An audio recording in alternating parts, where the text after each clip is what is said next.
नमस्कार। आधुनिक भारत के इतिहास के इस लेक्चर में आपका स्वागत है। आज हमारी चर्चा का मुख्य विषय है भारत में गांधीवादी आंदोलन। अगर दूसरे शब्दों में कहें तो आखिर क्या योगदान है गांधी जी का भारतीय राष्ट्रीय आंदोलन में, हम इस विषय को समझेंगे और बहुत विस्तार से इसका अध्ययन करेंगे। तो आज हमारी चर्चा का मूल विषय होने वाला है भारत में गांधीवादी आंदोलन। जैसा कि आप जानते हैं, भारत में आप देखेंगे तो 1885 में कांग्रेस की स्थापना हुई, हम बात कर चुके हैं। इसके बाद भारत में जो यहाँ के देसी लोगों का प्रतिरोध है खुल के सामने आया। हालांकि इसके पहले ही हम देख चुके हैं, 1857 में हम देख चुके हैं किस तरीके से भारत में अंग्रेजों के खिलाफ प्रतिरोध हुआ था। लेकिन इस समय से भारत में एक बौद्धिक प्रतिरोध अंग्रेजों के प्रति, अंग्रेजों के विपक्ष में खुल के आया भारतीयों की तरफ से। इसी क्रम में हम देखते हैं 1905 में स्वदेशी आंदोलन हुआ। स्वदेशी आंदोलन, इस आंदोलन में अगर हम यहाँ पे बात करें तो यहाँ पे कांग्रेस के नरमवादी नेता सक्रिय थे, जबकि यहाँ पे उग्रवादी नेता सक्रिय हो गए थे। और इसी विकास के क्रम में हम देखते हैं 1916 में होम रूल लीग का गठन हुआ। होम रूल लीग का गठन हुआ 1916 में। और आप यहाँ पे देखेंगे कि किस तरीके से एनी बेसेंट और बाल गंगाधर तिलक जी ने पूरे भारत में आंदोलन की कमान संभाली हुई थी। और फिर आखिरकार इसी चरण में हम आगे देखते हैं गांधी जी का प्रवेश होता है 1915 में भारत में। और पहली बार 1917 में गांधी जी भारतीय राजनीति में पदार्पण करते हैं।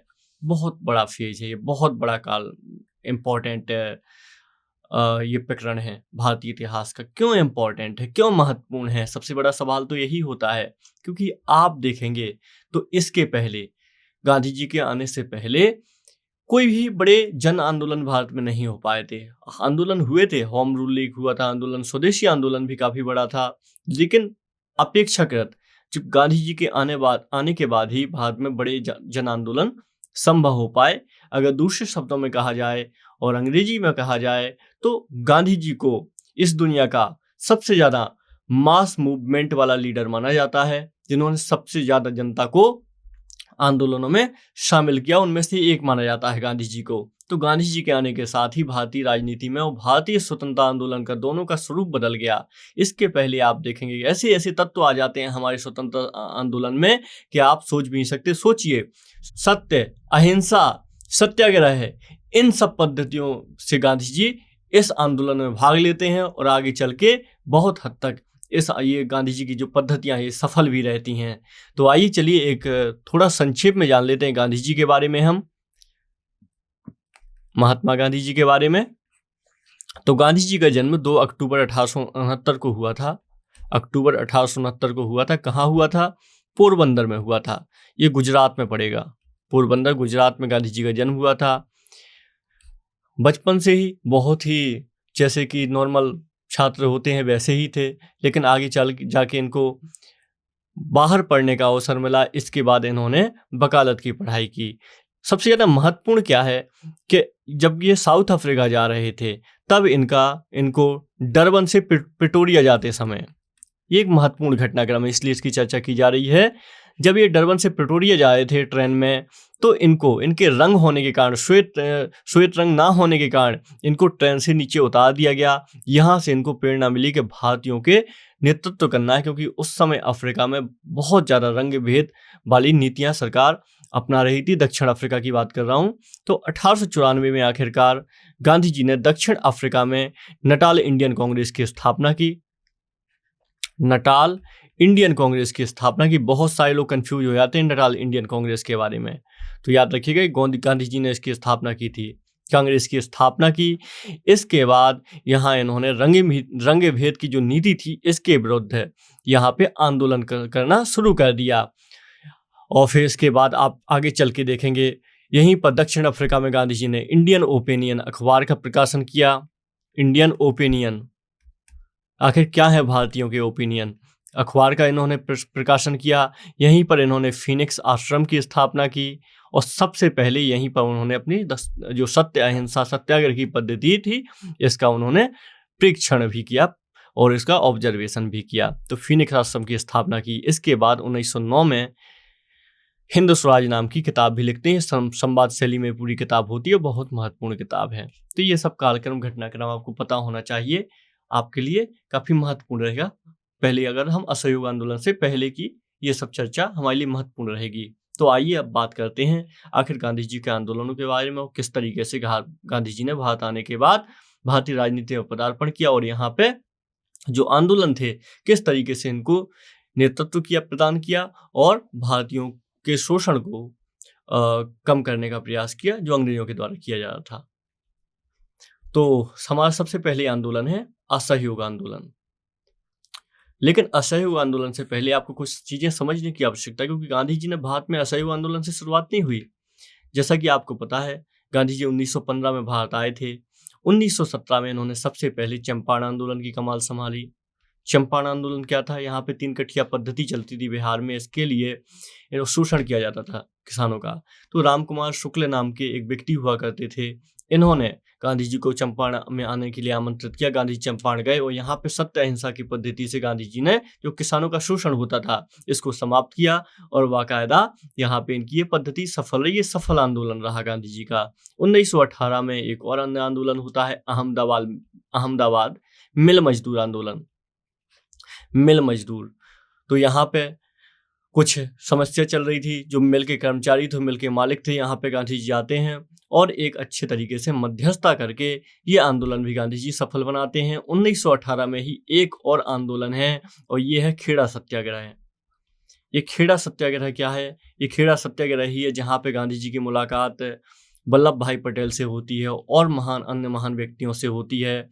यहाँ पे गांधी जी क्यों जाते हैं? क्योंकि फसल बर्बाद होने के बाद भी सरकार के द्वारा किसानों से मालगुजारी ली जा रही थी। इसका गांधी जी विरोध करते हैं। वहां पे पहले लोग विरोध करते हैं, फिर गांधी जी भी आ जाते हैं, वो भी इसको गलत बताते हैं।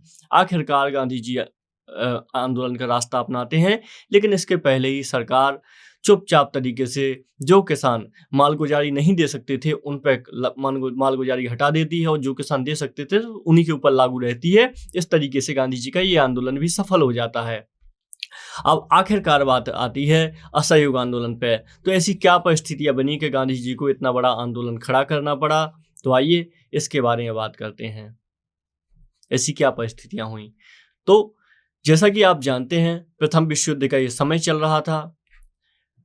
गांधी जी ने प्रथम विश्व युद्ध का समय चल रहा था। ये गांधी जी लगातार अंग्रेजों के समर्थक बन के सामने आए थे और इन्होंने कहा था गांधी जी ने कि अगर हम अंग्रेजों का साथ देंगे तो शायद अंग्रेज भी बहुत खुश होकर अच्छे मन से हमें भी स्वराज प्राप्ति की तरफ आगे बढ़ने का मौका देंगे, हमें भी डोमिनियन का स्टेटस का दर्जा देंगे। डोमिनियन का दर्जा देंगे। डोमिनियन क्या होता है? मतलब एक ऐसा देश, ऐसा राज्य जिसका प्रमुख तो कोई और होगा, ब्रिटेन की महारानी होगी, लेकिन इसको चलाएंगे हम लोग, हम भारतीय लोग चलाएंगे। इसको डोमिनियन दर्जा बोला जाता है। तो गांधी जी को ऐसा विश्वास था, क्योंकि सभी लोग अंदर से अच्छे ही होते हैं, उन्हें बुराइयां बाहर से होती हैं, ऐसा गांधी जी का कुछ मानना हुआ करता था। आदर्शवादी विचार हुआ करते थे। हालांकि ऐसा कुछ नहीं हुआ और जैसे ही प्रथम विश्व युद्ध खत्म हुआ तो आ गया रॉलेट एक्ट। उस समय क्रांतिकारी गतिविधियां काफी बढ़ गई थी। तो ऐसे में रॉलेट एक्ट को लाया गया। क्यों लाया गया? 1919 में आया था, क्योंकि क्रांतिकारियों को दमन करना था इनको। तो इसमें क्या रखा गया कि मजिस्ट्रेट चाहे तो बिना दलील के, बिना वकील के, सिर्फ संदेह के आधार पर किसी को भी उठा सकता है, जेल में डाल सकता है। तो इसको काला कानून कहा गया। काला कानून, बिना दलील, बिना अपील वाला कानून कहा गया। इसको काला कानून की संज्ञा दी गई कांग्रेस के द्वारा और भी बहुत सारे लोगों के द्वारा। आखिरकार ये एक बहुत बड़ी चीज हो गई रॉलेट एक्ट का आना। गांधी जी ने भी इसका विरोध किया और आखिरकार इसी के बाद एक और अन्य घटना होती है, जलियांवाला बाग। जलियांवाला बाग होता है। ये कब की घटना है? ये है आपकी 13 अप्रैल 1919 की। दरअसल क्या होता है, जब रॉलेट एक्ट के तहत बहुत सारे नेताओं को गिरफ्तार कर लिया जाता है तो पूरे देश में आंदोलन चलने लगता है। ऐसा ही एक आंदोलन चल रहा था 9 अप्रैल, ऐसा 13 अप्रैल को, क्योंकि 9 अप्रैल 1919 को पंजाब के दो प्रमुख नेता हुआ करते थे, सैफुद्दीन किचलू और डॉक्टर सत्यपाल, इनको पुलिस के द्वारा गिरफ्तार कर लिया गया था। तो सभा इनके समर्थन में आंदोलन कर रही थी या एक सभा कर रही थी और इस तरह जनरल डायर को लगा कि ये मेरे जो आज्ञा थी मेरी उसकी अवज्ञा है, इन लोगों ने मेरी आज्ञा नहीं मानी, और वो इस भीड़ पर, जो यहाँ पे जितने भी लोग होते हैं, सब पर गोलियां चलवा देता है। कुल मिला के सरकारी आंकड़े के अनुसार 379 लोग इसमें मारे जाते हैं और पूरे देश में रोष की लहर फैल जाती है। इसी रोष की लहर के तहत आप देखेंगे रविन्द्रनाथ टैगोर जी नाइट की उपाधि वापस कर देते हैं और इस हत्याकांड पे कांग्रेस भी एक कमेटी का गठन करती है। इस हत्याकांड की जांच के लिए जो ब्रिटिश गवर्नमेंट होती है वो भी हंटर आयोग का गठन करती है। हालांकि हंटर आयोग की रिपोर्ट ऐसी कुछ नहीं होती है, मतलब बेकार ही होता है, मतलब इसमें समर्थन ही उसका होता है परोक्ष रूप से, लेकिन जो कांग्रेस की रिपोर्ट होती है उसमें जिम्मेदार माना जाता है डायर को। आखिरकार डायर को नौकरी से निकाल दिया जाता है, लेकिन जब वो ब्रिटेन पहुंचता है, इंग्लैंड पहुंचता है, तो वहां उसका बाकायदा स्वागत किया जाता है, उसको तलवार भेंट की जाती है। तो इस तरीके से देखेंगे आप अंग्रेजों के कैसा दो तरफा नजरिया हुआ करता था। तो ये 3 घटनाएं होती हैं अपने आप में। इसके बाद एक चौथी घटना होती है खिलाफत आंदोलन। खिलाफत आंदोलन, ये खिलाफत आंदोलन क्या है? दरअसल प्रथम विश्व युद्ध खत्म होने के बाद जो ओटोमन साम्राज्य था, तुर्की जो आज का टर्की है, तुर्की, इसके पास जो साम्राज्य था ये ओटोमन साम्राज्य था। तो प्रथम विश्व युद्ध खत्म होने के बाद जो मित्र राष्ट्र क्या करते हैं, जो ब्रिटेन होता है, फ्रांस होता है, अमेरिका होता है, ये इस जो ओटोमन एम्पायर होता है टर्की, इसके जो पद होता है खलीफा का, इस खलीफा के पद को समाप्त कर देते हैं। तो इससे पूरे विश्व के मुसलमानों में रोष की लहर फैल जाती है। भारत में भी अली बंधु इस आंदोलन को संगठित करते हैं, शौकत अली बंधु करते हैं, इसको गठन करते हैं इसका, और गांधी जी भी इसको हिंदू मुस्लिम एकता का बहुत अच्छा उस समय मानते हैं और इसको समर्थन कर देते खिलाफत आंदोलन को। हालांकि जिन्ना ने मना किया था कि अगर आप खिलाफत आंदोलन को समर्थन करेंगे तो इनके मंसूबे बढ़ जाएंगे, कट्टरपंथियों के आगे चल के ये समस्या पैदा करेंगे। गांधी जी नहीं मानते, कांग्रेस नहीं मानती है। आखिरकार आप देखेंगे कट्टरता की समस्या बढ़ती ही जाती है। हालांकि गांधी जी का इसमें जो उनका ध्येय था वो बड़ा पवित्र ध्येय था, वो मान रहे थे कि हिंदू मुस्लिम एक हो जाएंगे, लेकिन ऐसा नहीं हो पाया। आगे जाके जिन्ना ही कट्टर हो गए आगे चल के। तो एक ये था खिलाफत आंदोलन। आखिरकार इन सब चीजों को दृष्टिकोण से ध्यान में रखते हुए गांधी जी 1920 में असहयोग आंदोलन की शुरुआत करते हैं। दिसंबर 1920 में नागपुर अधिवेशन में का प्रस्ताव पारित कर दिया जाता है। इसके बाद पूरे देश में असहयोग आंदोलन शुरू हो जाता है। इस असहयोग आंदोलन में आप देखेंगे ये पहली बार आंदोलन था जहां पे भारत की जनता प्रत्यक्ष रूप से ब्रिटेन का बहिष्कार करती है, यहाँ की सरकार का बहिष्कार करती है, पटियां उखाड़ ली जाती हैं, जनता बिल्कुल भी सहयोग करने की दृष्टि में नहीं होती है ब्रिटेन की। वकील लोग अपनी डिग्रियां अपनी यूनिफॉर्म उतार देते हैं, डॉक्टर भी छोड़ देते हैं काम, जो भी ब्रिटिश सरकार के अधीन नौकरी होती है, पेशा होते हैं, लोग सब छोड़ देते हैं। तो आगे चल के ये आंदोलन चल ही रहा था। ऐसे ही में एक डेट आती है 4 फरवरी 1922। क्या है ये 4 फरवरी? कहीं कहीं पर ये 5 भी मिलता है, याद रखिएगा, 5 फरवरी भी मिलता है। तो क्या है ये डेट 4-5 फरवरी 1922 की? दरअसल गोरखपुर के एक चौरा चौरी नामक स्थान होता है, गोरखपुर में चौरा चौरी नाम का एक स्थान होता है। यहाँ पे एक सभा जा रही होती है और इस सभा पर कुछ पुलिस वाले लाठियां चला देते हैं। ऐसे में ये लोग गुस्सा हो जाते हैं और आखिरकार उन पुलिस वालों के साथ पूरे थाने को जला देते हैं और अंततः आप देखेंगे पूरा थाना जल जाता है। और गांधी जी इसको मानते हैं कि आपने सत्य अहिंसा का जो इनके सिद्धांत थे इनको नहीं माना गया, इसीलिए गांधी जी असहयोग आंदोलन को स्थगित कर देते हैं। चौरा चौरी की घटना के बाद इसको चौरा चौरी कांड बोला जाता है, लेकिन सरकार ने अब इसका नाम चेंज कर दिया है, अब नाम बदल दिया है, अब इसको चौरा चौरी प्रकरण कहा जाता है। तो असहयोग आंदोलन स्थगित हो जाता है और इस तरीके से आप देखेंगे मतलब पूरे भारतीय समाज में जितने भी क्रांतिकारी होते हैं सब बहुत ज़्यादा व्याकुल हो जाते हैं और उनका जो मन था, उनका जो चेतना थी, वो सब रोष में बदल जाता है। उनका मतलब एक तरीके से नेगेटिव हो जाते हैं। तो ये एक बहुत बड़ी घटना थी। इसके बाद असहयोग आंदोलन स्थगित होने के बाद गांधी जी रचनात्मक कार्यक्रम में चले जाते हैं और इसी क्रम में आप देखेंगे कि 1922 में, ये फरवरी 1922 की घटना है जब आंदोलन स्थगित हो जाता है। 1922 में, मार्च 1922 में स्वराज पार्टी का गठन होता है। हालांकि इसका शुरुआत में नाम कुछ और था, लेकिन आप लोग ये याद रखिए, स्वराज पार्टी। ये इंपॉर्टेंट क्यों है? दरअसल जो गांधी जी के समर्थक थे, नेहरू थे, वल्लभ भाई पटेल थे, ये चाहते थे कि अब हम सरकार का जो, क्योंकि आप जानते हैं गवर्नमेंट ऑफ इंडिया एक्ट 1990 आ गया था, 1919 आया था, भारत सरकार अधिनियम 1919। इसमें प्रावधान था, जो लेजिस्लेचर था, जो विधानमंडल था, इसको 2 सदन में बांट दिया गया था, एक उच्च सदन, एक निम्न सदन। तो प्रांतों में भी स्वायत्त सरकार की, हालांकि स्वायत्त सरकार नहीं थी प्रांतों में, इसमें द्वैत शासन हुआ करता था, लेकिन फिर भी प्रांतों में भी सरकार की स्थापना की गई, केंद्र में भी स्थापना की गई। तो इस तरीके से जो आंदोलन से पहले कांग्रेस ने सोचा था कि हम किसी तरीके से इन विधान मंडलों में जाएंगे और जनता के लिए कार्य करेंगे और अपना प्रतिरोध दर्ज कराएंगे। हालांकि असहयोग आंदोलन होने के बाद जो ये कांग्रेस के जो लोग थे, इन्होंने सोचा कि अब हम सरकार में शामिल नहीं होंगे और हमारा असहयोग अब भी जारी रहेगा, हम कांग्रेस में शामिल नहीं होंगे, ना हम विधानमंडल में काम करेंगे। लेकिन जो स्वराज पार्टी वाले थे, इसमें विट्ठल भाई पटेल थे। विट्ठल भाई पटेल ये वल्लभ भाई पटेल के भाई हुआ करते थे, विट्ठल भाई पटेल। इसमें मोतीलाल नेहरू थे, CR दास थे। ये सब लोग चाहते थे कि नहीं, ऐसा नहीं करना है, हमें विधानमंडल के अंदर जाना चाहिए, यहाँ से हम भारत की राजनीति को प्रभावित करेंगे और अंग्रेजों को हम बहुत परेशान करेंगे, उनको काम करने से वंचित करेंगे, काम करने से रोकेंगे।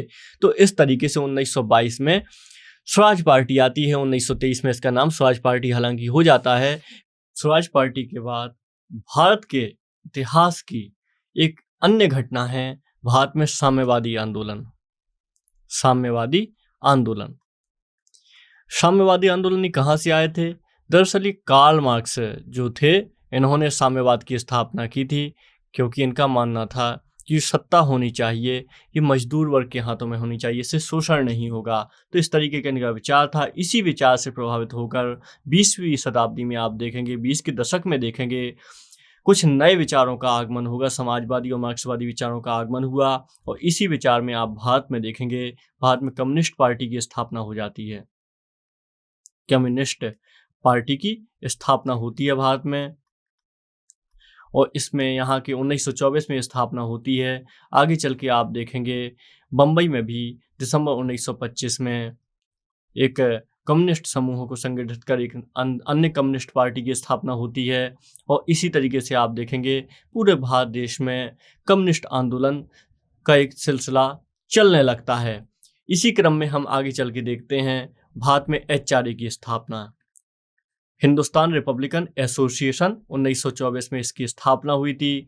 सचिन नाथ सान्याल, योगेश चटर्जी, राम प्रसाद बिस्मिल जैसे पुरानी क्रांतिकारियों ने, तथा कुछ नए क्रांतिकारी जिनमें चंद्रशेखर आजाद, भगत सिंह वगैरह भी शामिल होते हैं, इन सब ने मिलकर HRA की स्थापना की थी। इसमें आप देखेंगे आगे चल के तो ये काकोरी कांड एक महत्वपूर्ण घटना है।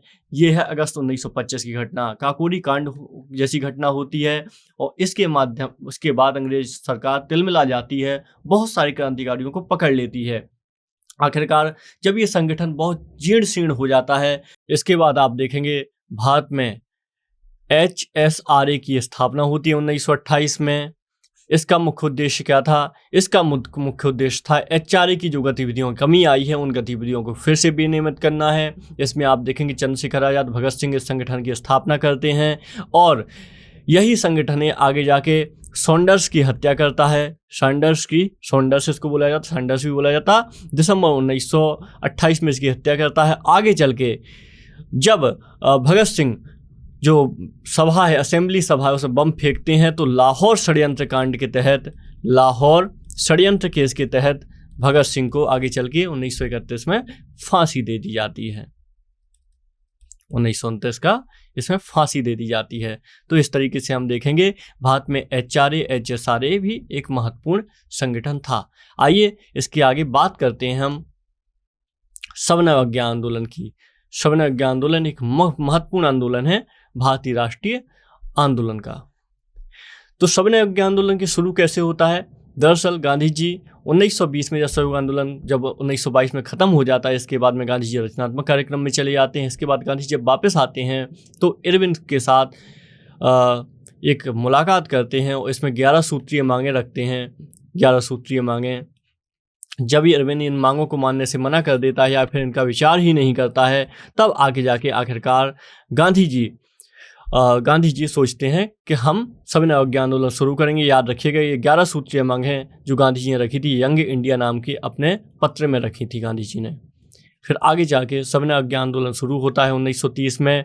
ये आंदोलन में गांधी जी बोलते हैं, शुरू करने से पहले मैंने रोटी मांगी थी, बदले में मुझे पत्थर मिला, इंतजार की घड़ियां अब समाप्त हुई, गांधी जी बोलते हैं। और इस तरीके से 12 मार्च 1930 को गांधी जी 12 मार्च 1930 को गांधी जी एक दांडी मार्च निकालते हैं, दांडी मार्च शुरू करते हैं। और आखिरकार आगे जाके 6 अप्रैल 1930 को दांडी नामक स्थान पर पहुंचते हैं और एक मुट्ठी नमक उठाकर नमक कानून तोड़ देते हैं अंग्रेजों का। इसके बाद पूरे भारत देश में इस तरीके के कानून तोड़े जाते हैं और आखिरकार आप देखेंगे पूरे भारत देश में ऐसी गतिविधियां होने लगती हैं। इसी क्रम में एक महत्वपूर्ण घटना है गोलमेज सम्मेलन। ये महत्वपूर्ण क्यों है? क्योंकि पहली बार ऐसा एक कार्यक्रम अंग्रेजों के द्वारा किया गया था जिसमें अंग्रेज के साथ भारतीय भी एक गोल टेबल के चारों तरफ बैठ सकते थे। इसकी अध्यक्षता प्रधानमंत्री ने की थी ब्रिटेन के।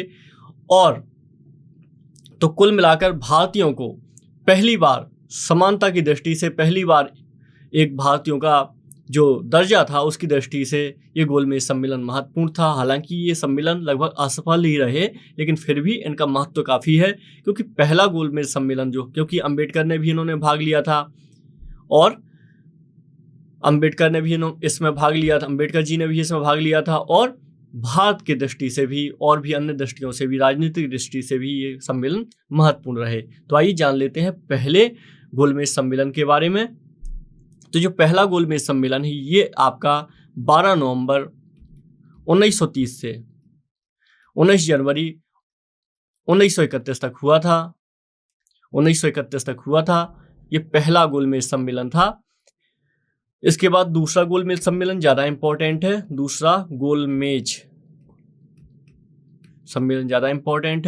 ये सम्मेलन में क्योंकि कांग्रेस ने भाग लिया था, कांग्रेस मतलब गांधी जी गए हुए थे इस सम्मेलन के लिए, राजपूताना नाम के जहाज से गांधी जी ब्रिटेन गए थे। तो ये सम्मेलन महत्वपूर्ण है से 1 दिसंबर तक, 1 दिसंबर 1931 तक ये सम्मेलन हुआ था, इसलिए ये सम्मेलन ज़्यादा महत्वपूर्ण है। हालांकि ये सम्मेलन भी असफल रहा क्योंकि सांप्रदायिक का विचार था और कट्टरता का विचार था, उसके कारण ये सम्मेलन सफल नहीं हो पाया। गांधी जी ने आने के बाद कहा भी था कि मैंने अपने देश को झुकने नहीं दिया, जो मेरा देश है इसके झंडे को मैंने झुकने नहीं दिया। हालांकि मैं असफल होकर आया हूँ, लेकिन मैं झंडे की गरिमा को बनाए रखा देश के। तो ये गांधी जी ने कहा था। इसके बाद तीसरा गोलमेज सम्मेलन भी होता है जो पूरी तरह असफल रहता है। तो कुल मिला के दूसरे गोलमेज सम्मेलन के बाद आपको 2 घटनाएं देखने को मिलती हैं। एक होता है सांप्रदायिक पंचायत, जिसको कम्युनल अवार्ड कहा जाता है। इसके माध्यम से जो ब्रिटेन प्रधानमंत्री था रैमजी मैकडोनाल्ड, इसने क्या किया था, जो सांप्रदायिक प्रतिनिधित्व का विचार था इसको बहुत आगे बढ़ा दिया और इसने भारत में दलितों को भी सांप्रदायिक प्रतिनिधित्व दे दिया। इससे गांधी जी क्षुब्ध हो गए और आखिरकार उन्होंने यरवदा जेल में अनशन शुरू कर दिया। इसके बाद पूना पैक्ट किया गया जिसमें अंबेडकर और गांधी जी मिले और आखिरकार अंबेडकर और गांधी जी के माध्यम सहमति बनी कि जो प्रांतीय विधानसभा है इसमें जो सीटों का आरक्षण है इसको बढ़ा के 147 कर दिया जा रहा है और जो केंद्रीय लोकसभा है, केंद्रीय विधानमंडल है, इसमें सीटों का आरक्षण 18% की वृद्धि कर दी जाएगी। आप कृपया करके भारत के जो व्यवस्था है इससे दलितों को अलग मत कीजिए। आखिरकार अंबेडकर जी भी मान जाते हैं भारी मन से, लेकिन मान जाते हैं। उस तरीके से पूना पैक्ट हो जाता है गांधी जी के साथ। चलिए आगे बात करते हैं। गोलमेज सम्मेलन इसलिए महत्वपूर्ण है क्योंकि इनके माध्यम से भारत सरकार अधिनियम, government of India act, Bharat सरकार अधिनियम 1935 आया था। इसमें ऐसे बहुत सारे प्रावधान थे जिनके माध्यम से गवर्नमेंट ऑफ इंडिया एक्ट 1935 का जो प्रावधान था, जो आने का जो टाइम था, ये ज़्यादा अच्छे तरीके से तैयार हो जाता है। चलिए आगे बात करते हैं एक और भी महत्वपूर्ण आंदोलन पर, क्विट इंडिया मूवमेंट। ये बहुत महत्वपूर्ण आंदोलन है। आप देखेंगे इसी बीच में सविनय अवज्ञा आंदोलन होने के बाद भारत में लगातार कट्टरता बढ़ रही थी। 1940 में जिन्ना भी बोल देता है कि हमें अलग राष्ट्र चाहिए, द्विराष्ट्र सिद्धांत के बारे में बात करता है, और आगे चल के तो और भी ज़्यादा कट्टर हो जाता है जिन्ना। तो आप देखेंगे इसी समय पर जब द्वितीय विश्व युद्ध भी चलना शुरू हो जाता है, द्वितीय विश्व युद्ध भी शुरू हो जाता है, और ऐसे में गांधी जी इस बार आह्वान करते हैं कि कोई भी अंग्रेजों का साथ नहीं देगा, क्योंकि प्रथम विश्व युद्ध में दिया था तो अंग्रेजों ने हमको कोई भी सुविधा नहीं दी थी। तो ऐसे में गांधी जी द्वितीय विश्व युद्ध में अंग्रेजों का बहिष्कार करते हैं कि हम नहीं शामिल होंगे। और आखिरकार आप देखेंगे तो अंग्रेज सरकार भारतीयों के सहयोग के लिए क्रिप्स मिशन भेजेगी भारत में, कि क्रिप्स मिशन भेजती है भारत में। ये क्रिप्स मिशन कब आता है? मार्च 1942 में आता है। क्रिप्स मिशन भारत में आता है, लेकिन क्रिप्स मिशन बात करता है कि हम आपको डोमिनियन दर्जा दे देंगे अगर आप हमारा समर्थन करते हैं। ऐसे में गांधी जी इसको उत्तर दिनांकित चेक की संज्ञा देते हैं और क्रिप्स मिशन को मानने से मना कर देते हैं। इसी क्रम में आप देखेंगे भारत छोड़ो आंदोलन भारत में शुरू हो जाता है। 8 अगस्त 1942 को ग्वालियर टैंक बंबई में इस आंदोलन की शुरुआत हो जाती है। अगले ही दिन 9 अगस्त को लगभग सभी बड़े नेताओं को ऑपरेशन 0 आवर के तहत कैद कर लिया जाता है। कुछ ही नेता होते हैं जो अंडरग्राउंड होकर आंदोलन को संभालते हैं, और आप देखते हैं ये आंदोलन बहुत विशाल रूप धारण करता है। इसमें गांधी जी नारा देते हैं करो या मरो का नारा देते हैं। तो कुल मिला के ये एक सिचुएशन ऐसी स्थिति होती है जब गांधी जी चाह रहे होते हैं कि भारत को किसी भी स्तर हद पे जाके आज़ादी लेनी ही होगी अब। तो हम देखते हैं भारत में क्विट इंडिया मूवमेंट एक बहुत महत्वपूर्ण चरण होता है भारतीय इतिहास की दृष्टिकोण से। आगे चल के हम देखेंगे पार्टीशन एंड इंडिपेंडेंस किस तरीके से 14 अगस्त 1947 को पाकिस्तान का विभाजन हो जाता है। 15 अगस्त 1947 को भारत का विभाजन हो जाता है। जो द्वितीय क्रिप्स मिशन था या कैबिनेट मिशन कहा जाता है, इसकी संस्तुतियों के आधार पर ये पार्टीशन होता है। और इसमें आप एक चीज़ और देखेंगे कि कैबिनेट मिशन ने इसके माध्यम से एक संविधान सभा की बात की जाती है, और कैबिनेट मिशन जो पार्टीशन था उसके पहले क्योंकि उस समय जो भारत का क्षेत्रफल हुआ करता था ये ब्रिटिश भारत और देशी रियासतों में विभाजित था। इस तरीके से देशी रियासतों को अधिकार दिया जाता है कि आप जिसके साथ भी जाना चाहें जा सकते हैं, जबकि जो ब्रिटिश भारत था इसको पाकिस्तान और भारत में विभाजित होना था। तो इस तरीके से आप देखते हैं कि किस तरीके से भारत का विभाजन हो जाता है। हालांकि हमारी संविधान सभा 1946 में ही बन जाती है, और आगे चल के ये 9 दिसंबर 1946 को पहली मीटिंग होती है, और आखिरकार 26 नवंबर 1949 को संविधान हमारा तैयार हो जाता है। और इसी क्रम में देखेंगे 26 जनवरी 1950 को हमारा संविधान लागू हो जाता है। तो इस तरीके से भारत को आज़ादी प्राप्त हो जाती है। आइए पोस्ट इंडिपेंडेंस इंडिया देख लेते हैं, यानी स्वतंत्र उत्तर भारत देख लेते हैं। स्वतंत्र भारत के बारे में कुछ बात कर लेते हैं, क्योंकि हम जानते हैं हमारा एक संविधान तैयार हो गया था। भारत ने हाल फिलहाल में विभाजन का दर्द झेला था, एक बहुत बड़ा विभाजन हुआ था धर्म के आधार पर। ऐसे में उस समय भारत में कोई ऐसे उद्योग भी नहीं थे, एक सुई भी बनाने का हमारे पास कोई भी अनुभव नहीं था। ऐसे में एक नए भारत को खड़ा करना होता है, और जिसमें नेहरू जी एक महत्वपूर्ण योगदान देते हैं। हम देखते हैं किस तरीके से नेहरू जी भारत के लिए कार्य करते हैं, और एक समाजवादी अगर इसे हम बेहतर तरीके से कहें तो एक मिश्रित मॉडल लेके आते हैं। क्योंकि हम पूंजीवादी मॉडल लेके आते तो पूंजीवादी मॉडल तो ब्रिटेन था, और समाजवादी मॉडल लेते आते तो उससे भारत का विकास नहीं होता। इसलिए मिश्रित किस्म के एक मॉडल को लेके आते हैं जो हमारे प्रधानमंत्री नेहरू जी हैं, और इसके बाद भारत के विकास को आगे बढ़ाते हैं।